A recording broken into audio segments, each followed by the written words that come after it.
बहुत समय पहले की बात है। पहाड़ों और हरे भरे जंगलों से घिरे एक विशाल राज्य का नाम था सूर्यगढ़। सूर्यगढ़ इतना बड़ा और समृद्ध राज्य था कि उसकी सीमा कई दिनों की यात्रा के बाद भी खत्म नहीं होती थी। राज्य के बीचों बीच एक बहुत बड़ा और सुंदर महल था। महल की ऊंची ऊंची दीवारें दूर से ही दिखाई देती थीं। दीवारों पर बड़े बड़े झंडे लगे हुए थे और महल के चारों ओर पहरेदार दिन रात पहरा देते थे। राज्य की राजधानी में रहने वाले लोग राजा की बहुत इज्जत करते थे। उस राज्य का राजा था वीरेंद्र। राजा वीरेंद्र एक शक्तिशाली राजा था। उसके पास बड़ी सेना थी, बहुत धन था और राज्य में उसकी बात को ही अंतिम फैसला माना जाता था। लेकिन राजा के अंदर एक कमी थी। उसे अपने राजसी पद और धन पर बहुत घमंड था। उसे लगता था कि राजघराने के लोग केवल राजघराने के लोगों से ही संबंध रख सकते हैं। राजा की एक ही संतान थी, उसकी बेटी राजकुमारी अनन्या। अनन्या बेहद सुंदर थी, लेकिन उसकी सबसे बड़ी खूबसूरती उसका चेहरा नहीं बल्कि उसका दिल था। उसे गरीबों से बहुत लगाव था। जब भी महल के बाहर कोई गरीब या भूखा व्यक्ति दिखाई देता तो वो अपने हाथों से उसे भोजन देती। वो अक्सर अपनी दासी से कहती थी, महल में इतना खाना बच जाता है और बाहर कितने लोग भूखे सोते हैं। ये देखकर मेरा मन दुखी हो जाता है। राजकुमारी जी, आप गरीबों की बहुत चिंता करती हैं। दासी, भूख अमीर और गरीब देखकर नहीं आती, दर्द भी किसी का दर्जा देखकर नहीं होता। दासी मुस्कुरा देती। लेकिन राजा को अपनी बेटी का इस तरह आम लोगों के बीच जाना बिल्कुल पसंद नहीं था। एक दिन राजा ने अनन्या को अपने दरबार में बुलाया। जी पिताजी। मैंने सुना है कि तुम फिर महल के बाहर गरीबों के बीच गई थी। जी पिताजी, वहां एक बूढ़ी महिला कई दिनों से भूखी थी। मैंने उसे भोजन दिया। तुम राजकुमारी हो, तुम्हें अपनी मर्यादा समझनी चाहिए। लेकिन पिताजी, किसी भूखे को खाना देना क्या राजकुमारी की मर्यादा के खिलाफ है? बात खाना देने की नहीं है, बात यह है कि तुम्हें समझना होगा कि तुम कौन हो। तुम सूर्यगढ़ की राजकुमारी हो। और वे लोग सूर्यगढ़ की प्रजा हैं। राजा ने बेटी की ओर देखा। उसे अपनी बेटी की बात पसंद नहीं आई, लेकिन वो कुछ नहीं बोला। राजमहल से लगभग 10 कोस दूर एक छोटा सा गांव था। उस गांव का नाम था चंदनपुर। चंदनपुर में बड़े बड़े महल नहीं थे। वहाँ मिट्टी के घर थे, कहीं कच्ची सड़क थी तो कहीं खेतों के बीच छोटी सी पगडंडी। गांव के अधिकतर लोग गरीब थे। उसी गांव के एक छोटे से घर में रहता था एक युवक, आरव। आरव के पास धन नहीं था। उसके घर की छत जगह जगह से टूटी हुई थी। बरसात के दिनों में उसके घर के अंदर पानी टपकता था। उसके पास खेती के लिए भी बहुत थोड़ी ज़मीन थी। लेकिन आरव बहुत मेहनती था। वो सुबह सूरज निकलने से पहले उठ जाता। सबसे पहले अपने माता पिता के लिए पानी भरता, फिर खेत में काम करने चला जाता। एक सुबह मुर्गे की आवाज़ के साथ आरव उठ गया। उसने बाहर देखा। अभी आसमान में हल्की रोशनी ही हुई थी। माँ, आप जाग गई? अंदर से उसकी माँ गौरी की आवाज़ आई। हाँ बेटा, तू इतनी सुबह क्यों उठ गया? माँ, खेत में पानी देना है। सूरज निकलने से पहले काम कर लूँगा तो दोपहर में थोड़ा आराम मिल जाएगा। बेटा, तू दिन रात मेहनत करता है, कभी अपने बारे में भी सोच लिया कर। मेरे बारे में सोचने के लिए पूरी जिंदगी पड़ी है माँ। अभी तो आपका और बाबूजी का पेट भरना ज़रूरी है। पास में लेटे उसके पिता माधव ने ये बात सुन ली।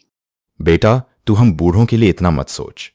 बाबूजी, आप मेरे लिए बूढ़े नहीं हैं, आप मेरे पिता हैं। जब तक मेरे हाथ पैर चल रहे हैं, आपको किसी चीज़ की कमी नहीं होने दूंगा। भगवान तुझे खुश रखे बेटा। आरव गरीब ज़रूर था, लेकिन ईमानदार था। एक दिन वो खेत से वापस लौट रहा था। रास्ते में उसे एक चमड़े की थैली दिखाई दी। आरव ने थैली उठाई। उसने खोला तो उसमें बहुत सारे सोने के सिक्के थे। आरव कुछ पल के लिए उन्हें देखता रहा। उसके मन में विचार आया। वो गांव में हर घर जाकर पूछने लगा। कुछ देर बाद उसे पता चला कि ये थैली राज्य के एक व्यापारी की थी। व्यापारी कई घंटों से उसे ढूंढ रहा था। आरव ने थैली उसे लौटा दी। व्यापारी ने खुश होकर कहा, बेटा, तुम चाहो तो इसमें से कुछ सिक्के रख लो। नहीं मालिक, मैंने केवल आपकी चीज़ आपको लौटाई है। इसके बदले पैसे लेना मुझे सही नहीं लगेगा। आज के समय में तुम्हारे जैसा ईमानदार लड़का मिलना मुश्किल है। गरीबी इंसान को मजबूर कर सकती है मालिक, लेकिन बेईमान बनाना जरूरी नहीं। एक दिन राजकुमारी अनन्या ने महल की खिड़की से बाहर देखा। उसे दूर गांव दिखाई दे रहे थे। उसने अपनी दासी से कहा, मैं आज गांव जाना चाहती हूँ। लेकिन राजकुमारी जी, महाराज ने आपको अकेले महल से बाहर जाने से मना किया है। मैं अकेली नहीं जाऊंगी, तुम मेरे साथ चलना। अगर महाराज को पता चल गया तो? दासी समझ गई कि राजकुमारी आज रुकने वाली नहीं है। कुछ देर बाद अनन्या साधारण कपड़े पहनकर महल से निकल गई। उसने राजकुमारी के कपड़े नहीं पहने थे, उसके साथ केवल उसकी दासी थी। अनन्या गांव की पगडंडी पे चल रही थी। चारों ओर हरे खेत थे, किसान अपने खेतों में काम कर रहे थे, बच्चे खेल रहे थे। महल की चमक दमक से दूर ये दुनिया अनन्या को बहुत अलग लग रही थी। वो पहली बार इतने करीब से गांव के जीवन को देख रही थी। तभी अचानक एक बैलगाड़ी तेजी से उसकी तरफ आई। अनन्या रास्ते के बीच खड़ी थी। दासी घबरा गई। राजकुमारी जी, हटिए। अनन्या घबरा गई। तभी एक युवक दौड़ता हुआ आया। उसने अनन्या का हाथ पकड़कर उसे रास्ते से खींच लिया।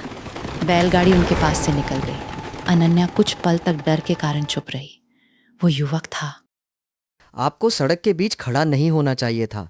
यहाँ बैलगाड़ियां तेज चलती हैं। मुझे नहीं पता था। लगता है आप पहली बार गांव आई हैं। जी हाँ। आरव ने कुछ नहीं पूछा। उसने सोचा कि शायद ये शहर से आई कोई लड़की है। अगर गांव देखना है तो अकेले मत घूमिए, रास्ते आपको पता नहीं होंगे। क्या तुम मुझे गांव दिखा सकते हो? मैं हाँ। मैं तो एक गरीब किसान हूँ। मैंने तुम्हारी दौलत के बारे में नहीं पूछा। मैंने पूछा कि क्या तुम गांव दिखा सकते हो? आरव के चेहरे पर मुस्कान आ गई। ठीक है, चलिए। आरव अनन्या को गांव दिखाने लगा। वो उसे खेतों के पास ले गया।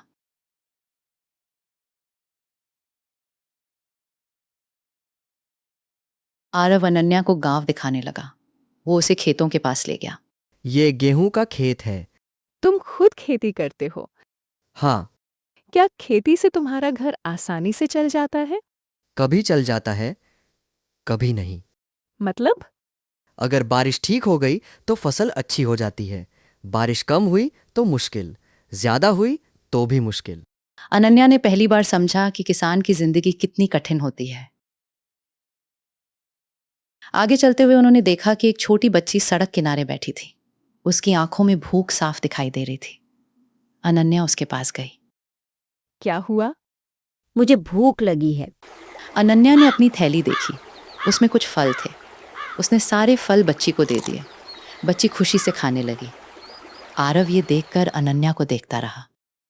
आप अमीर घर की लगती हैं, क्यों? क्योंकि आपने बिना सोचे अपना खाना दे दिया। भूख के सामने अमीर और गरीब का क्या मतलब? आरव के चेहरे पर पहली बार गंभीर भाव आए। उसे लगा कि ये लड़की बाकी लोगों से अलग है। इसके बाद अनन्या अक्सर गांव आने लगी। वो हर बार साधारण कपड़ों में आती। आरव उसे गांव के अलग अलग हिस्से दिखाता। कभी दोनों नदी किनारे बैठते, कभी खेतों के पास बातें करते, कभी गांव के बच्चों के साथ खेलते। धीरे धीरे दोनों की दोस्ती गहरी होने लगी। एक शाम सूरज डूब रहा था। आसमान नारंगी रंग का हो गया था। दोनों नदी किनारे बैठे थे।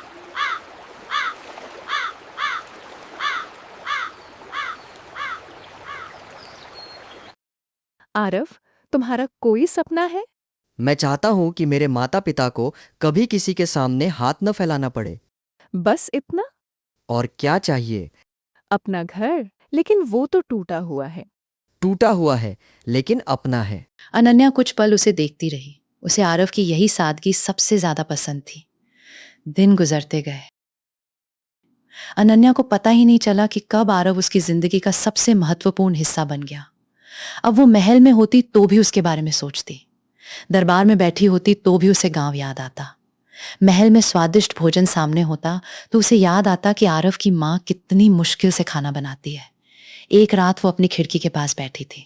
चांदनी पूरे महल में फैली हुई थी। दासी ने पूछा, राजकुमारी जी, आप आज बहुत शांत हैं। अगर कोई इंसान बहुत गरीब हो लेकिन उसका दिल बहुत अमीर हो तो क्या वो सच में गरीब होता है? क्या आप आरव की बात कर रही हैं? तुम्हें कैसे पता? राजकुमारी जी, आपकी आंखें सब बता देती हैं।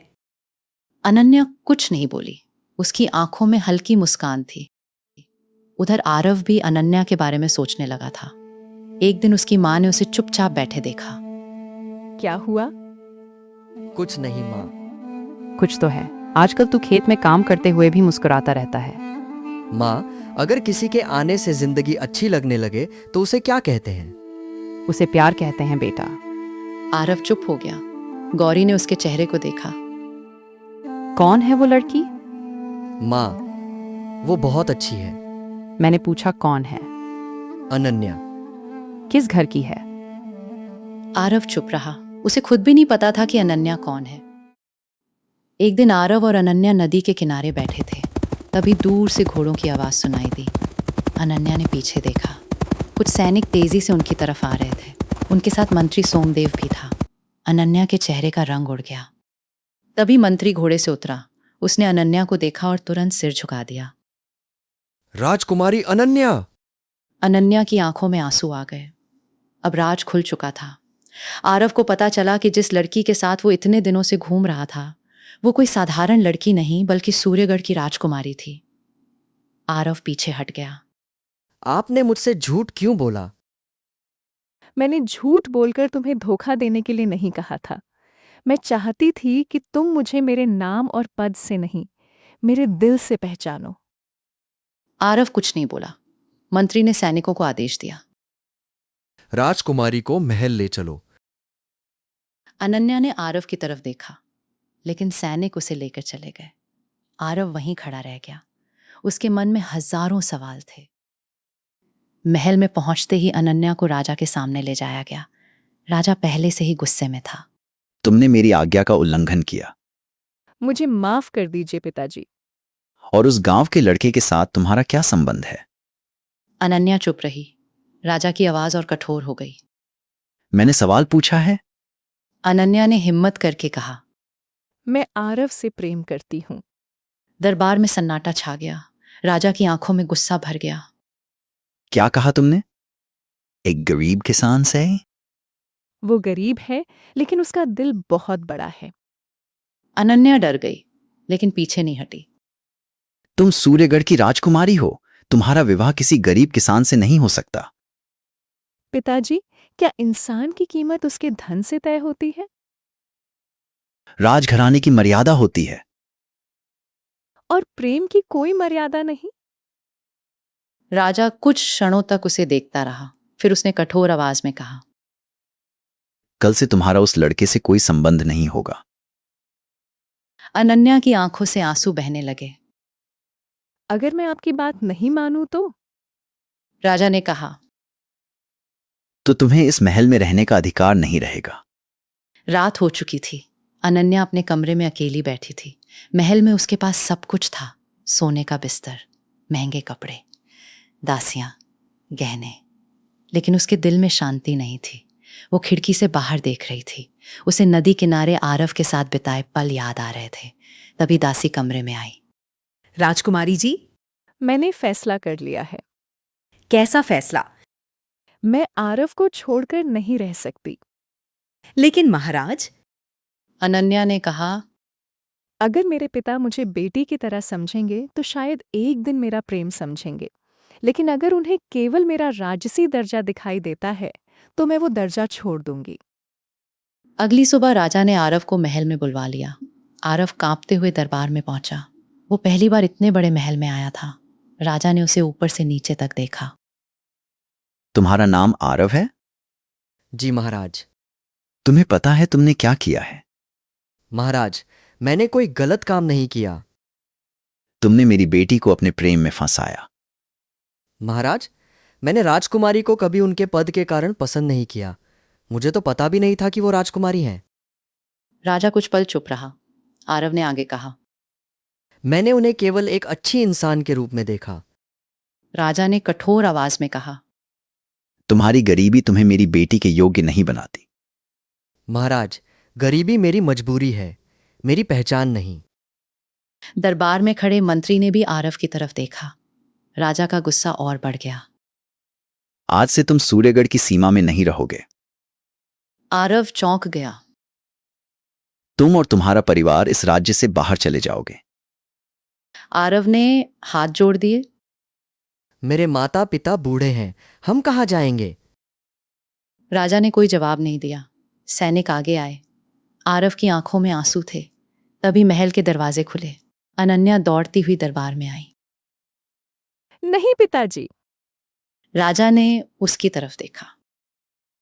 आरव को मत निकालिए। अब बहुत देर हो चुकी है। तुम मुझे भी उनके साथ भेज दीजिए। दरबार में खामोशी छा गई। राजा ने अविश्वास से पूछा, क्या कहा तुमने? जहां आरव रहेगा मैं वहीं रहूंगी। तुम महल छोड़ दोगी? अगर महल में रहने के लिए मुझे अपना प्यार और अपना इंसानियत का रास्ता छोड़ना पड़े तो हाँ। राजा की आंखों में गुस्सा था। ठीक है। उसने सैनिकों की तरफ देखा। आज से अनन्या मेरी बेटी नहीं है। अनन्या की आंखों से आंसू निकल पड़े, लेकिन उसने सिर नहीं झुकाया। मैं आपकी बेटी रहूं या नहीं, मैं हमेशा आपके लिए प्रार्थना करूंगी पिताजी। राजा ने अपना चेहरा दूसरी तरफ कर लिया। कुछ समय बाद राजकुमारी अनन्या ने राजसी कपड़े उतार दिए। आरव अपने माता पिता के साथ महल के बाहर खड़ा था। माधव और गौरी के चेहरे पर चिंता थी। बेटा, हम कहाँ जाएंगे? जहां मेहनत की जगह मिलेगी वहीं अपना घर बना लेंगे। अनन्या उनके पास आई। अगर आप मुझे स्वीकार करें तो मैं भी आपके साथ चलना चाहती हूँ। गौरी ने उसकी तरफ देखा। कुछ पल चुप रहने के बाद उसने अनन्या का हाथ पकड़ लिया। बेटी, जिस दिन तूने मेरे बेटे को उसके गरीब होने के बावजूद अपना माना, उसी दिन तू हमारे लिए बेटी बन गई। चारों लोग सूर्यगढ़ से बाहर जाने लगे। अनन्या ने पीछे मुड़कर महल को देखा। वही महल जहां उसने अपना बचपन बिताया था। वही महल जहां उसने पहली बार चलना सीखा था। वही महल जहां उसके पिता ने उसे अपनी गोद में खिलाया था। उसकी आंखों में आंसू आ गए। आरव ने पूछा, तुम चाहो तो अभी भी वापस जा सकती हो। क्यों मैंने महल छोड़ा है? अपना परिवार नहीं। और अगर हमारा जीवन बहुत कठिन हुआ तो हम दोनों मिलकर कठिनाई को आसान करेंगे।